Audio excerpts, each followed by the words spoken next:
Hello guys, and welcome to another segment of Ask Jack for the Entourage community. This is my opportunity to answer your questions live and direct in a very, very fast manner so that you can get answers you need to push your business and life forward. Let's get into it. The first question is from Chris Hepworth. Chris says, greatest skill for a 21-year-old to develop. I'm about to graduate from uni, finishing up commerce, finance and marketing.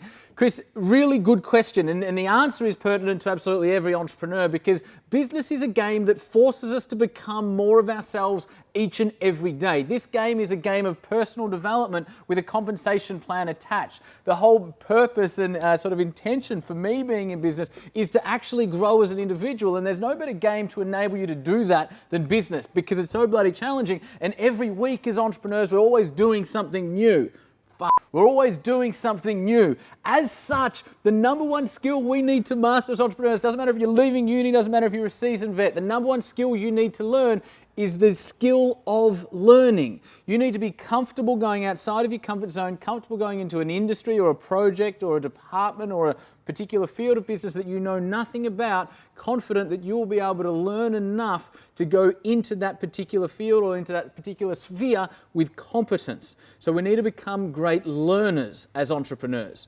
Question number 2 comes from Susan Young. She says, hey Jack, how do you decide which idea to go with first if you have many and they will all make money? Susan, great question and one that I'm really passionate about. I think the number one thing that holds back startup entrepreneurs is a lack of focus. We try and do everything. We try and be everything to everybody, and in doing so we become nothing to nobody, right? The number one challenging thing for entrepreneurs to do is to focus, and ultimately the most beneficial thing I think we can do as entrepreneurs is to focus. If you looked at my sort of 11-year business career to date, you'd notice that the less I do, the more I do. The less breadth, the more depth, and the more successful you ultimately become in the field that you're looking into. So pick one thing and try and become the best in the world at it. How do we do that? 3 things. Number 1, firstly, pick what you're passionate about. Pick what you're most passionate about.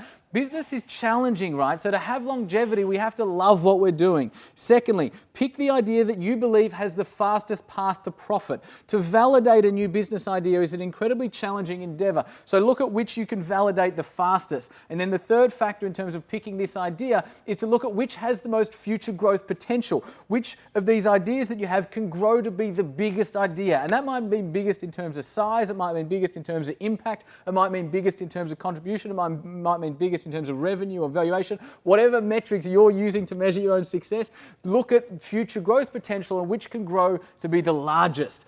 Xavier, thank you, Xavier. Oh, that's a mate of mine. So I didn't even realize. And then guys, the last question is from Xavier Blair, who's a cheeky friend of mine, who asked, Jack Delosa, do you have any beard grooming tips? And Xavier, as a matter of fact, I know you're being a smartass. However, yes, I do. My best friend, a guy called Andrew Morello, has an amazing partner that lights up a room. Her name's Sandy Farrick from Hair Bible in Bondi, Sydney, hairbible.com.au. Go and check her out. She cuts hair, she grooms beards, she does the works, and she ultimately changes lives. So Xavier, thank you for that very serious question. Guys, submit your questions through Twitter using the hashtag AskJackD, or hit me up using my own personal Twitter handle @JackDelosa so that I can answer your questions in this weekly segment we do here from our lovely Entrepreneur Development Centre here in Ultimo. I'll see you next time. Well, gentlemen, another good day's work.